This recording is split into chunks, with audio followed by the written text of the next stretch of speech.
Hi, everyone, and welcome back. We are joined today by Larry Johnson, a former CI analyst, to discuss the recent developments in the Ukraine proxy war. So, welcome back. I'm very glad to have you back on.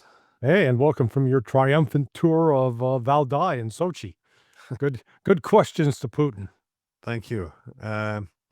Well, it seems now a big thing which has changed, I guess, over the past few weeks now is that not only does the West seem more determined to assist in the destruction of Russia's energy facilities with these long-range strikes, but Russia, of course, is also going after Ukraine's infrastructure, its railways, manufacturing, but I guess most importantly, its energy infrastructure. I think Russia's obviously done this in the past, but nonetheless, it seems that what we're observing now is something very different, looking to completely cripple Ukraine ahead of winter. I was wondering, what do you make of this? How do you, I guess, work this into Russia's current military strategy and objectives? Well, let's first look at what the West is doing. So there has been a decided shift in Western, I'll call it Western propaganda. So Trump has effectively dumped the Ukraine mission onto Europe, but hasn't entirely disengaged from it. As we saw just overnight, so we're talking on Monday. Earlier this morning in Russia, there was a HIMARS launch into Belgorod, killed 2 people, knocked out the power for a little bit. That HIMARS system was fired by U.S. personnel. So the U.S. military is still engaged. The messaging coming out of Washington and being repeated across Europe and we saw an example of this with the latest article by Cy Hirsch. You're basically saying that, excuse me, the war is a stalemate. Russia's economy is savaged. It's been ravaged by these drone strikes. Have just taken out the refineries. Russia's 30 to 35% dependent on oil. Its economy's collapsing. It's barely making any progress on the ground. There's no way that Putin can win.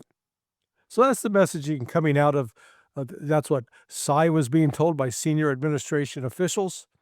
You hear it, the same thing said by Kellogg and Mike Waltz, and then you hear it echoed by Donald Trump. So that's the fantasy part of it. Now let's deal with reality. The reality is now almost every other day, Russia is launching between 600 and 800 combination missiles and drones. If we go back to 2022, 2023, even through the first half of 2024, Russia never demonstrated the capability to launch so many drones and missiles and sustained launches. We're not talking like one a month or one every 2 months. When you're doing it almost every other day, you're then demonstrating that Russia has the capability that clearly Ukraine doesn't. Ukraine launches a few, sometimes, like I think yesterday was 145 drones, which is not an inconsequential number, but Russia claims that it is shooting down the majority of it. The hits that have taken place on oil refineries are refineries that are located basically close to Ukraine, and they're not taken out of action for weeks or months. They're out of action for days. So the so-called damage that is done to the Russian economy is quite minimal. But Russia, in stepping up its campaign now, is going after these power hubs, electrical stations, the railroads, which are critical for ferrying supplies and troops to the front, as well as factories, critical production facilities. And unlike 23, even 2024, Russia is now able to do it on a far larger scale and able to sustain it. And, I think you observed yourself when you were in Sochi that despite the Western propaganda that's being pushed around that Oh boy, Putin's on his final legs, man. The elite are thinking about tossing him out. He's on real thin ice. What you saw, and you've been to Valdai several times, so you've seen it over the years. Um, I believe he was probably the most relaxed and optimistic that I've ever seen him. He didn't shy away from addressing hard issues. But, I think he knows and understands that what we're witnessing now on the front lines in Ukraine is the end game of this entire military operation. Yeah, there was something that struck other people there as well. I noticed that he's given what a dangerous time this is with escalations and all that. Nonetheless, he was very, yeah, calm and very. I never seen him in this good mood before as well, telling so many jokes. It was a bit unusual. So he didn't look like someone who was too concerned. Yeah. But but it does. But I also heard some criticism though from others attending, mostly foreign diplomats or military leaders. Not criticism, but curiosity. Many people were wondering why the Russians aren't doing what the Americans tried to do, for example, in Iran, to launch a decapitation strike, because they know where all the political leaders are in Ukraine. So why do they do this slow attritional warfare and gradually grind down the Ukrainian army and bleed it out instead of just going after the political leadership? Well, I think Putin is a real stickler about international law, unlike the United States, unlike the Zionist state of Israel, who flout international law at every opportunity given. Um, I think Vladimir Putin does not want to establish a precedent that it's okay to assassinate political leaders. Because where do you start drawing the line? It is better to defeat them and have them put on trial and subjected to a judicial process. So I think that that's one reason. Um, Second, there's no evidence that the Russian economy is under increasing strain because of the war. In fact, it's just the opposite. Uh, in 22 and 23, Russia did have to undergo some pain in terms of investment and increased concentration of resources in order to build the tanks, build the artillery shells, start building the drones, improve the various missiles, the Kinshal, the Iskander. Um, but now those factories and production facilities are up and running. The supply chains are intact, and they're actually able to, I don't want to say coast, but they're able to now produce in a way that it's not sapping resources from other parts of the economy. Now, the West is very keen to say, oh, they got 8% inflation and their economy slowed down. Well, yeah, they recognized they had an inflation problem. They took specific steps to cool the economy to bring inflation down. Do you hear anybody in Europe or the United States taking positive political and economic action that might, increase unemployment, might have some other effects because they're trying to address a particular problem? What Russia's shown is a sort of, if you will, immune to the political pressures of dealing with these problems, and they hit them head on. So when you step back and look at it, um, Russia is able to produce the material required to sustain this modern war effort. And what we've discovered is neither Ukraine nor Europe, including the United States, are capable of that. They've proven themselves incapable. Yeah, well, what is it that permits Russia though from becoming so active and well, one can add also successful in the sky, because besides the missiles and the drones, we're also seeing a lot of the glide bombs, these big Mhm. flab bombs, which just, yeah, lays waste to huge infrastructure where the Ukrainian army are wars is seeking cover. But for this, you need jets available and to deliver these bombs. So how is this possible? What is the state of the I guess the air defense systems and yeah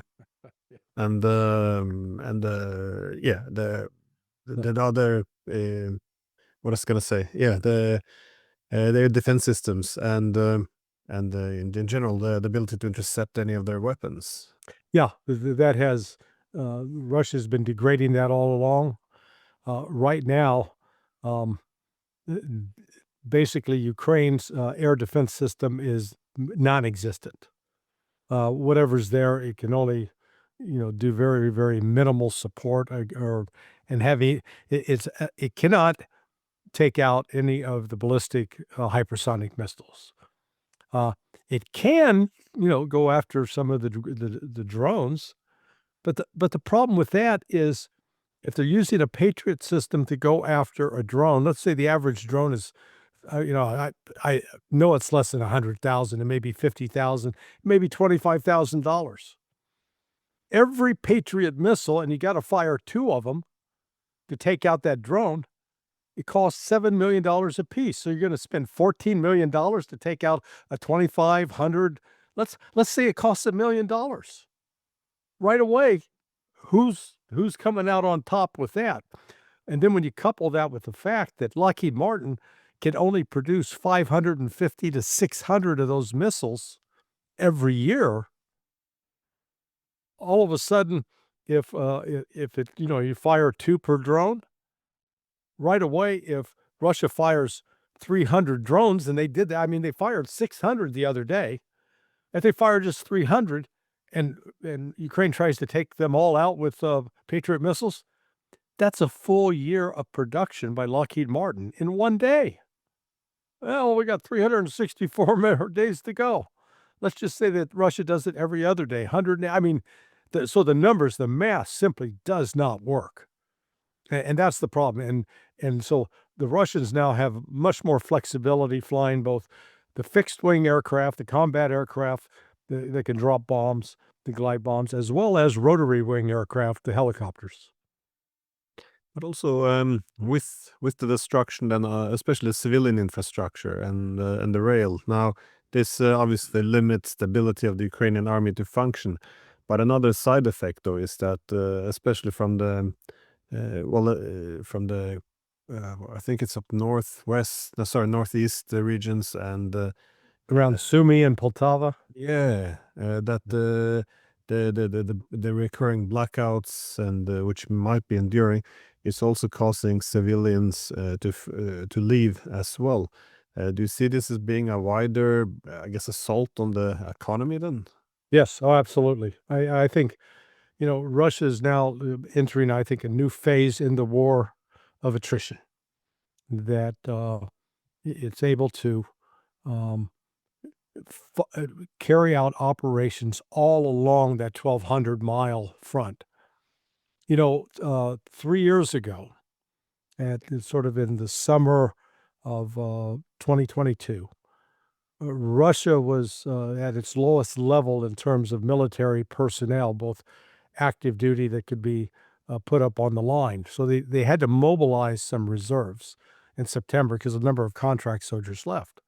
So back then, I think the total Russian strength may have been around 250,000 tops. That's over a 1,200-mile front. I mean, that's, that's no concentration at all. And whereas Ukraine had roughly around 600,000, 700,000 active duty soldiers and National Guard. Well, today the situation's entirely reversed. Russia now looks like it's got between 1.3 and 1.5 million soldiers signed up either in the field, in reserve, in training. Plus, the reserves that they could call up in the event of a war. Say, hey, we're facing a mass. 32 million. They've got the 32 million man reserve. These are men with military experience that could be reactivated in the event of a war. But That's not happening. So Russia's at a situation right now where they got the Ukrainians outmanned. Even General Syrskyi, the Ukrainian commander, admitted 3 weeks ago that the Russians enjoy a 2-to-1 advantage. The Russians have stated that they have roughly 700,000 troops in combat with the Ukrainians. So if that's true, if that 2-to-1 advantage, that means Ukraine's around 350,000 tops, probably less. So that, what we're witnessing are the death rattles of Ukraine. Well, as we're reaching this, I guess, final stages of the war, um, and everything is falling apart. There's a lot of desperation coming now, Yes. obviously, out of Europe, because in Europe, the European elites, they did bet everything on this. And now that the United States, as you said before, are handing over this war to the Europeans, they will have to deal with the security problems coming from this, the economic costs, and overall, they seem prepared now to escalate if required, either in the hope of keeping the war going, defeating Russia, or pulling the United States deeper back into the war. But as we see, cities such as Kupiansk and Pokrovsk falling apart very quickly. I mean, we'll see some dramatic developments there fairly soon. What do you expect coming out of Europe? Um, they remind me of kids, and I'm talking pre-teenage kids, who sit around and talk about their fantasies of, like, I want to be a fireman, I want to be a policeman, I'm going to do this and that. But when it comes time to actually go do it, they're not qualified, they're not old enough, they don't have the resources to do it. That's Europe. Europe is talking about doing all these grand things. And I think, as our friends Alexander Makuros and Alexander Christoforo just commented a little bit ago, that, here's Macron talking about, we're going to take on Russia, and he can't even organize a government in France. I mean, it's like my old boss at State Department, who was a retired Marine colonel. His favorite saying was, they couldn't line up a 3-car funeral if you put the first 2 cars in place, because they'd be spending all the time arguing, well, what kind of car is it? Are we going to go with an electric vehicle or a gas vehicle or a hybrid? What color is the vehicle going to be? How many doors should it have? Should it have 4 or 2 or a? They get lost in arguing detail after detail and never ever get around to taking action. That said, Russian intelligence is alerted today saying that the Brits had cooked up some plan to take Russian defectors that had gone to the Ukrainian side a couple of years ago, 2-3 years ago, and then have them stage an attack somewhere, either in Poland or in Romania, have them captured, and then confess that they were sent to do this by Russia in order to elicit a military response. But here's where it gets interesting. Who's going to do what? So, France, Germany, and England combined, I don't think they could field more than a 200,000-man force. And they don't have them all standing by ready to launch, so it'd take them 2 to 3 weeks to start gathering. If they said, okay, we're going to war with Russia, they'd have to announce that in order to justify this mobilization. Well, if they've declared that they're going to go to war with Russia and they're mobilizing troops, Russia's not going to stand back and let them just mobilize unmolested. So there's the risk at that point that Russia could move to destroy those troop mobilizations. Same thing with the United States. United States total army, 470,000. And they've got responsibilities in Asia and South America and Africa, so, and CENTCOM, Middle East. So it's not like you got to spare 400,000 guys ready to go up against the Russians.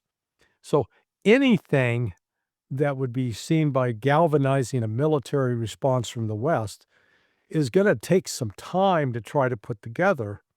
And even then, if they got all the time in the world, it's not clear they could actually pull it off. Again, what's the United States plan? Launch a Tomahawk missile at Russia? Putin has already said if that happens because they're considered nuclear capable, all options are on the table, which means nuclear weapons.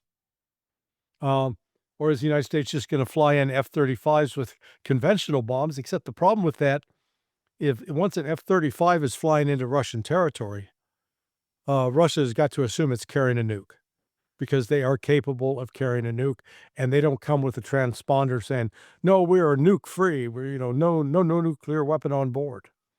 So these plans are sort of harebrained, which is not that's sort of the typical. That's the modus operandi, the signature move of the Brits.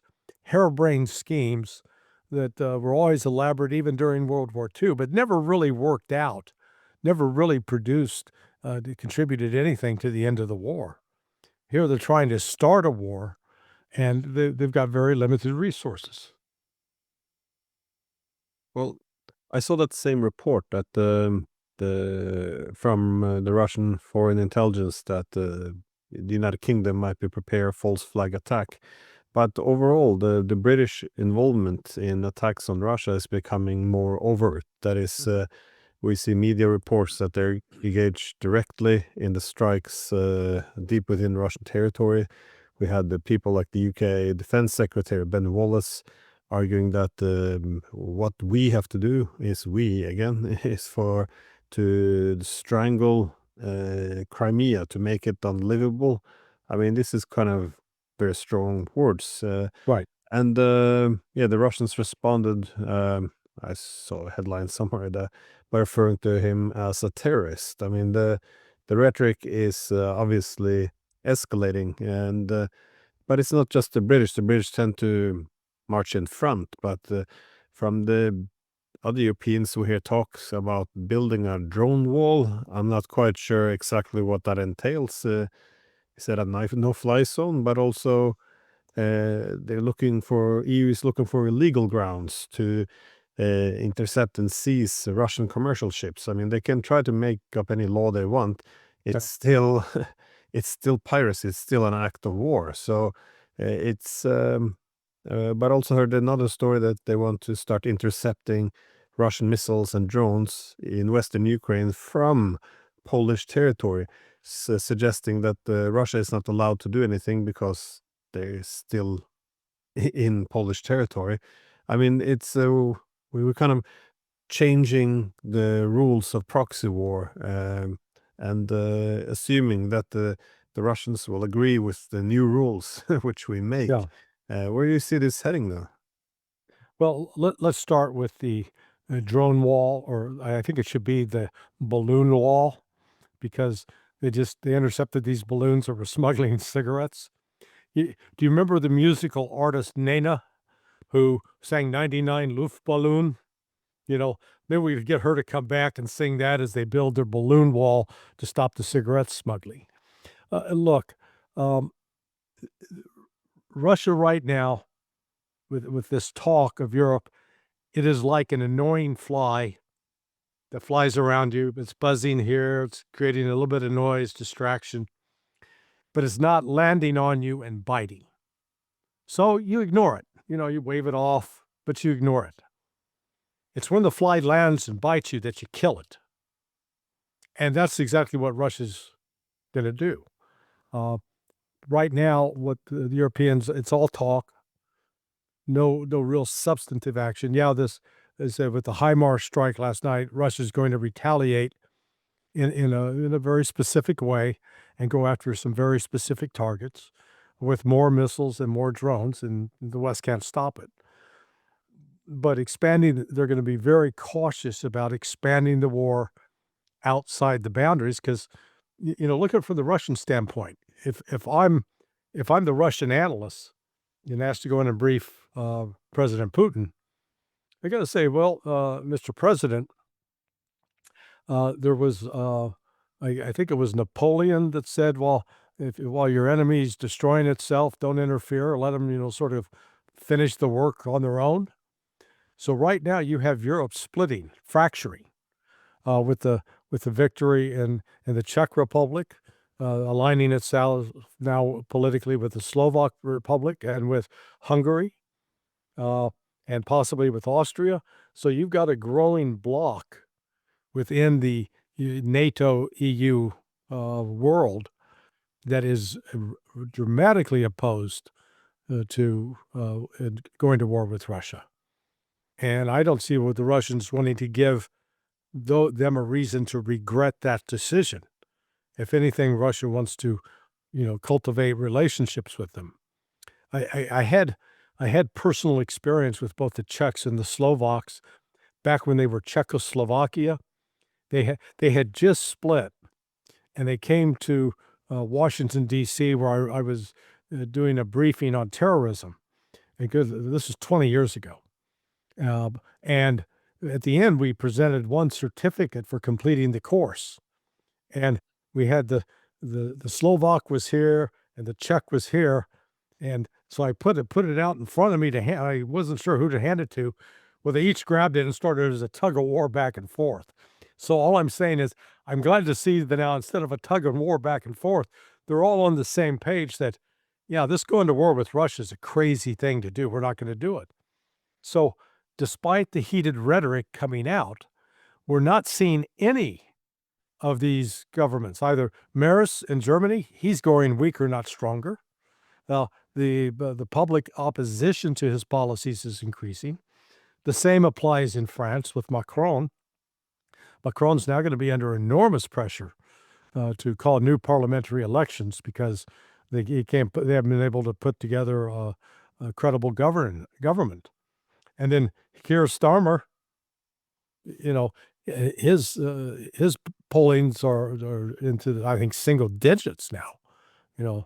I think if given a choice between voting for Keir Starmer or having a colonoscopy, I think most people would opt for the colonoscopy, as opposed to having to go around with him. So with all that said, I don't see the Russians having an incentive to widen the war at this point because they recognize they have got Ukraine on the ropes, and it's just they're going to keep it's an anaconda-like pressure, squeezing, and one of these days it's going to collapse in on itself. Yeah, well, that takes me in nicely to my last question there, because I was wondering how you see possibly Europe or even NATO fragmenting, because, well, obviously you have the split between the US and the Europeans. You mentioned in Eastern Europe, there are several countries now forming an opposing bloc, so Slovakia, Hungary now joined by the Czech Republic.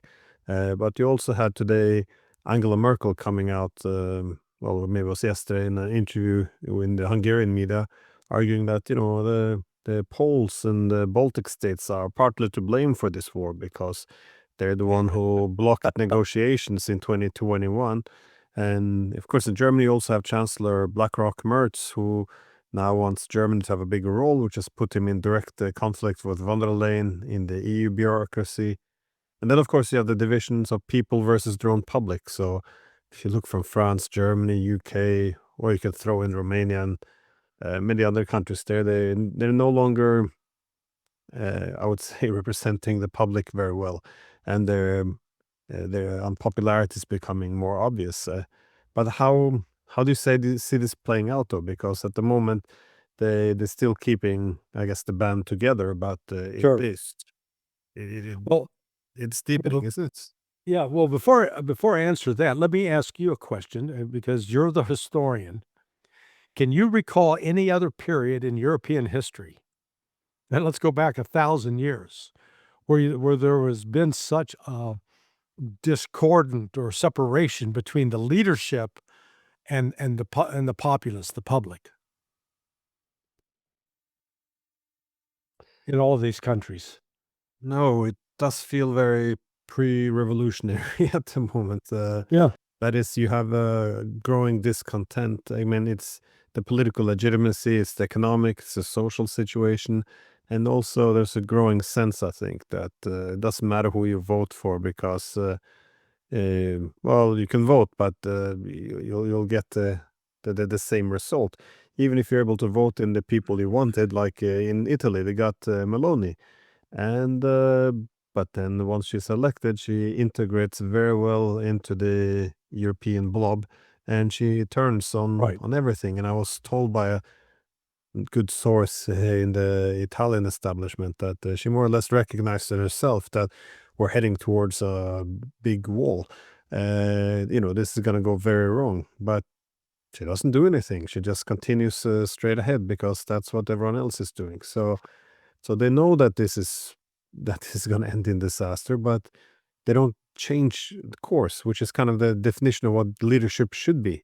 So no, Yeah. I think given the disastrous things goes from bad to worse, there's no leadership to change it.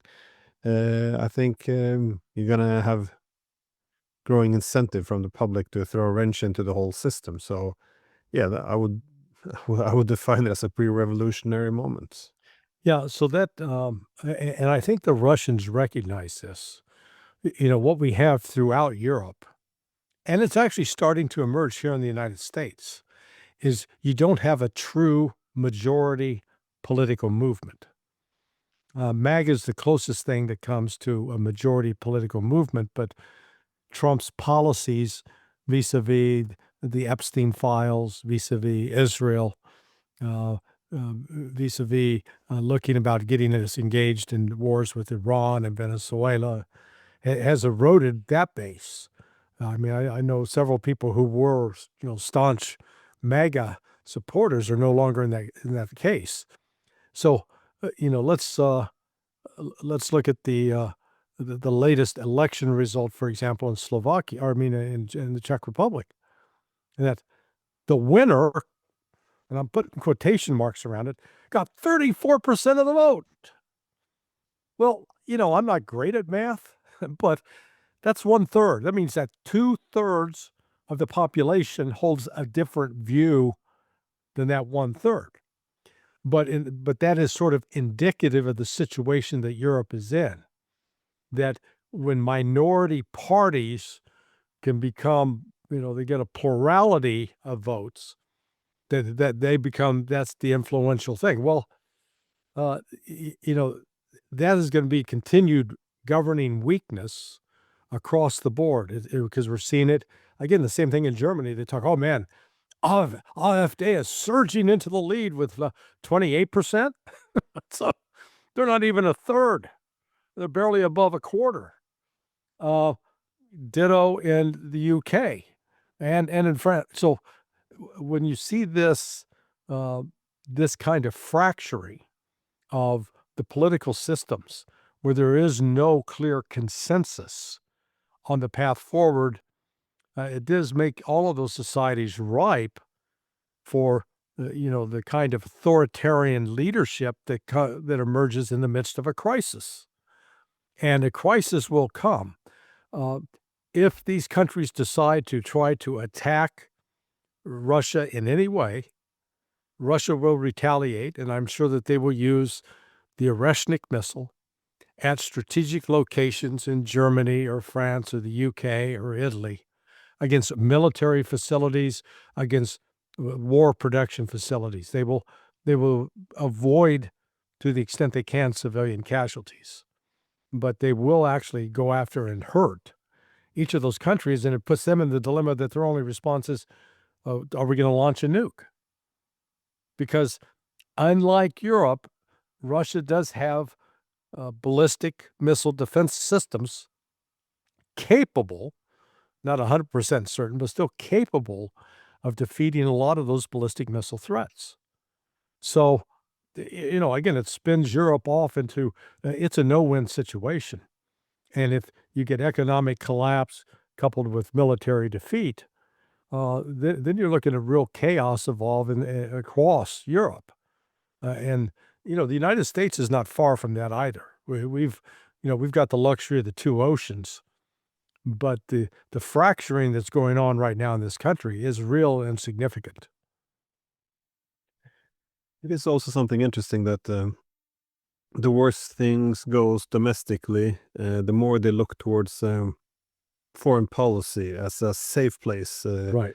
to have some policy and also to try to gather some unity. Of course, it's easier not to criticism against the government if the topic switches to foreign policy and war, because if you then criticize your government, and you can be accused of taking the opponent's side, so now you're a traitor. It's a good way of dealing with opposition when you're extremely unpopular. But you see this in the UK with Starmer, in Germany with Merz, or France with Macron. They're obsessed with foreign policy. They don't really seem to take much interest in domestic issues anymore.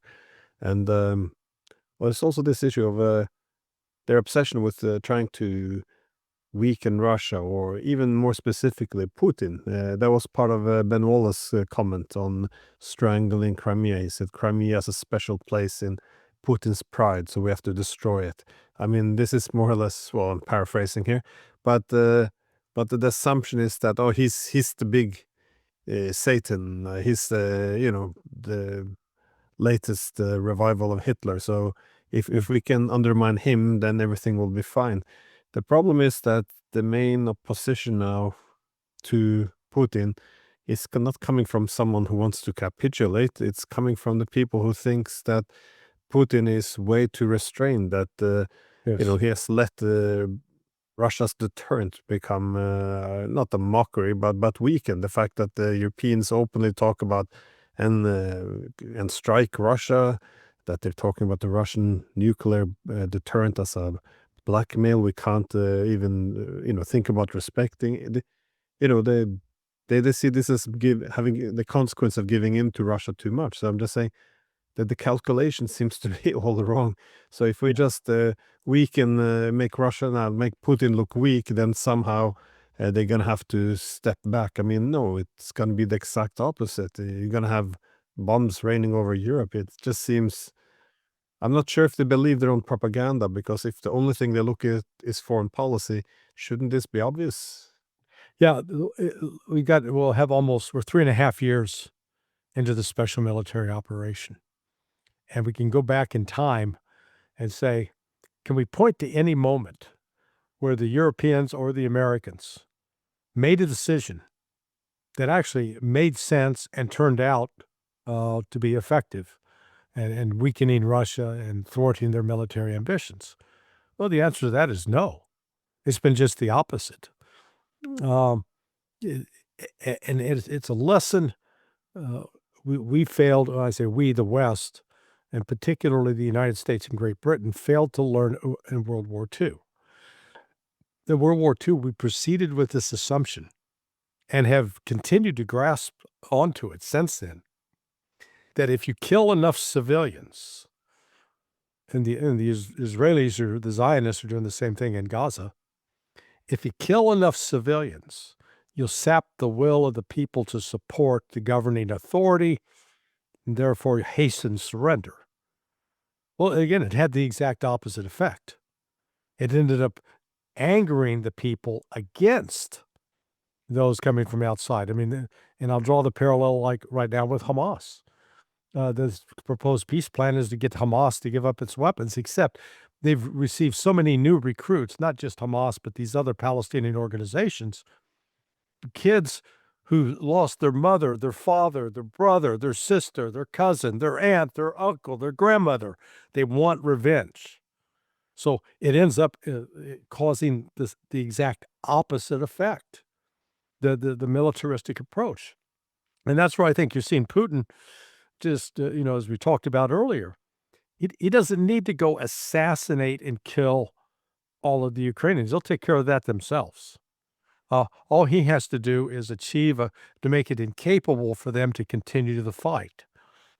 And that's what they're doing right now by eliminating manpower, eliminating factories, now disrupting the lines of communication, both rails as well as power stations, and make it difficult that people, it's winter is coming, and they don't want to live in a dark apartment, particularly if you're up on the 20th floor of a condo, and the only way to get up and down is to walk the stairs.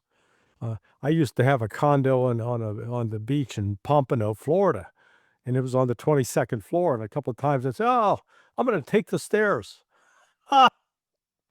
Yeah, it's a strenuous, arduous workout. Like you don't kill yourself by the time you get to the top. So, faced with that, people are going to leave and go elsewhere. So these decisions by the Europeans are designed to try to provoke a reaction from the Russians, and I don't think Putin's going to take the bait because, as you saw him at the in Sochi, when they asked him, "Well, Donald Trump says that you're a paper tiger," he just said, "Huh, yeah, man, we've been fighting not just Ukraine, we've been fighting NATO for 3 years, and they haven't beat us yet. So if we're a paper tiger, what does that make them?" And he did it with a sense of humor. So that shows you where his head's at. Yeah. Well, Larry, thank you so much for your time. Yeah, I know you're a busy guy, so I Well, appreciate it. I'm not nearly as busy as you are. Plus, you got all those kids to take care of. So I appreciate you thinking that I'm worth talking to. Thank you so much. And All right, I then. hope to have you back soon. All right, my friend. Bye bye.